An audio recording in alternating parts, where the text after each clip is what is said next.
our Viking ethos. This year's valedictorian, Miss Sarah Hornick, as she addresses the class of 2025.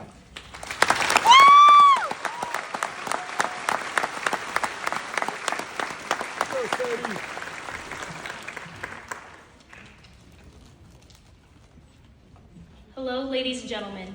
For those of you who may not know me, I am Sarah Hornick, and I'm truly honored and humbled to stand before you today as the valedictorian.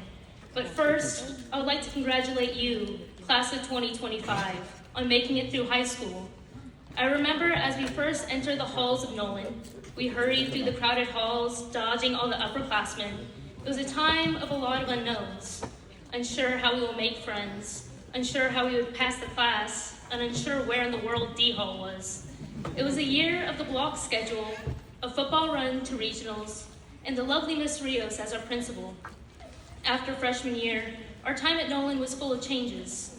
As a class, we underwent 5 schedule changes, switched from a traditional student council to a house system, changed administration, transferred from a principal to a head of schools, and saw fellow classmates enter and leave our class. Despite all the change and unknown, the class of 2025, through it all, we remained with a tenacious spirit and a constant love for one another. Much of that was thanks with the constants within our lives. And no, I'm not talking about City Hall bathroom or the Commons burritos. I'm talking about all the people who were there for us no matter what, always willing to lend a helping hand or a loving piece of advice. I would like to take a few moments of your time to thank those people now. To our Creator, who placed us together at this school, granted us life, and never left our side, no matter how far we strayed from him. To the Nolan Catholic faculty and staff, from Mrs. Vasquez constantly supplying us snacks, to Mr. Cox constantly bringing us joy with his music. Our teachers taught not only from the syllabus, but from their hearts, pouring their love and passion into every lesson. For that, we thank you. To campus ministry, which always pushed us to go out in the community and give back through service, ensuring we had access to the sacraments and Mass every week. We thank you. To the maintenance crew, who always ensured our classrooms were clean and ready for everyday use, we see you and we thank you. To every family member here today, and for those who could not make it, thank you for giving your support and guiding us to this moment. Hopefully you are proud of us, because as I look at the beautiful souls in this class, I really think you should be.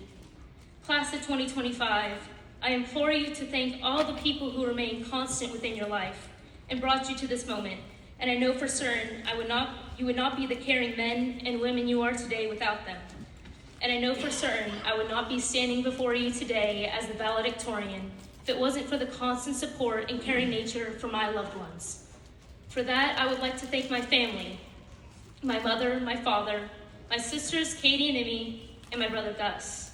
To my friends and classmates, Katie Alcoyne, Joanna McLean, Betsy Weber, Reese Maldonado, Kimberly Garcia, Isabella Rodriguez, and Gracie Miranda. And to my mentors, Dr. Hubbard, Mrs. Thompson, Mr. Calvin, Mrs. Lester, Mrs. Fries, Miss Yarmchuk, and Gentry Yates. Thank you for being there for both my highs and lows, keeping me continuously grounded in your love. Class of 2025, not only are you impacted with the constants within your life, but you have an impact on them as well. To remind you of this impact and your tenacious heart, I have contacted a few former Vikings, teachers, coaches, and administrators, asking them to reflect on your time at Nolan and its effect on them. In response to my question, your former principal, Mrs. Rios, remarked, "You came in as freshmen, full of curiosity, energy, and potential. I've had the privilege of watching this class grow into leaders filled with integrity, testing the boundaries, learning from challenges, and continuing with persistence, persevering to accomplishment." Or take the words from your former theology teacher, Mr. Mason, who wrote, "I believe the year I spent teaching you will always be the most cherished year of my career. I sincerely miss you. You were and are a special group, so genuine and engaging. Remember that God created you for happiness, for greatness, to be fully alive. Life is meant to be lived, not merely survived."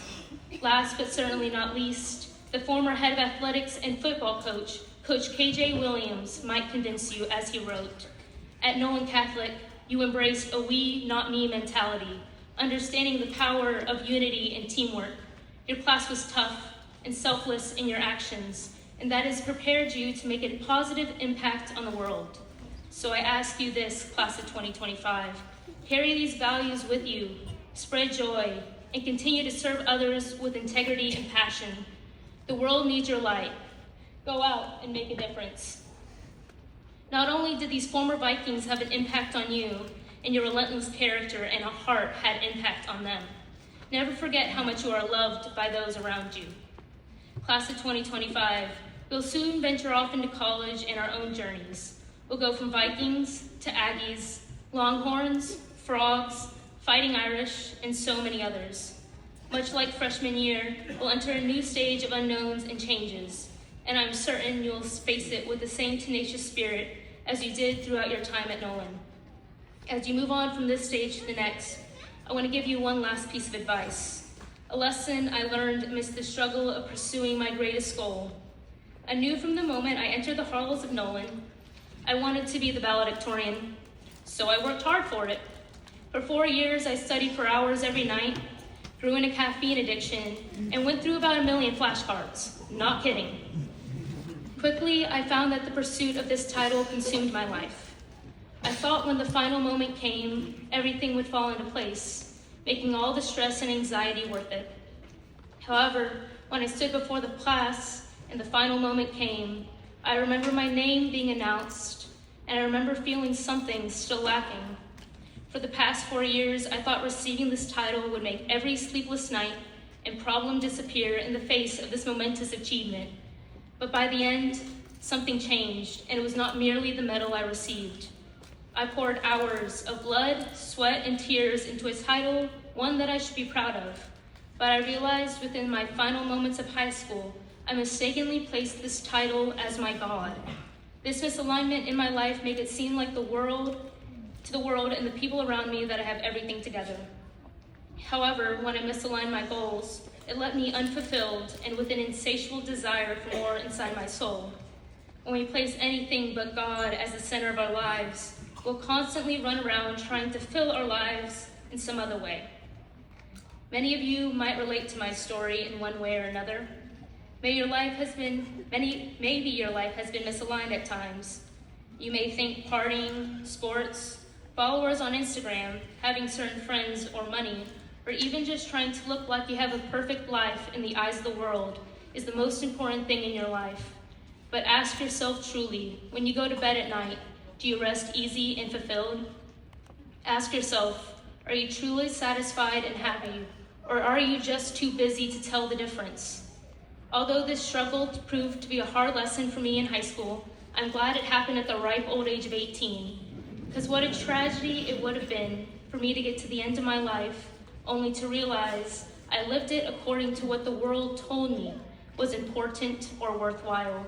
Because class of 2025, I promise you at the end of your life, your tombstone will not read multimillionaire, Harvard lawyer, or CEO. What it will say, hopefully, is a devout spouse, generous friend, caring parent, and a faithful disciple of Jesus Christ. As you go off, ensure you pour most of your energy not into passing awards, accolades, or status symbols, but in the realities that will live beyond you. Firstly, your character, paying attention to who are you becoming, and secondly, your relationships with your friends, family, but most importantly, God.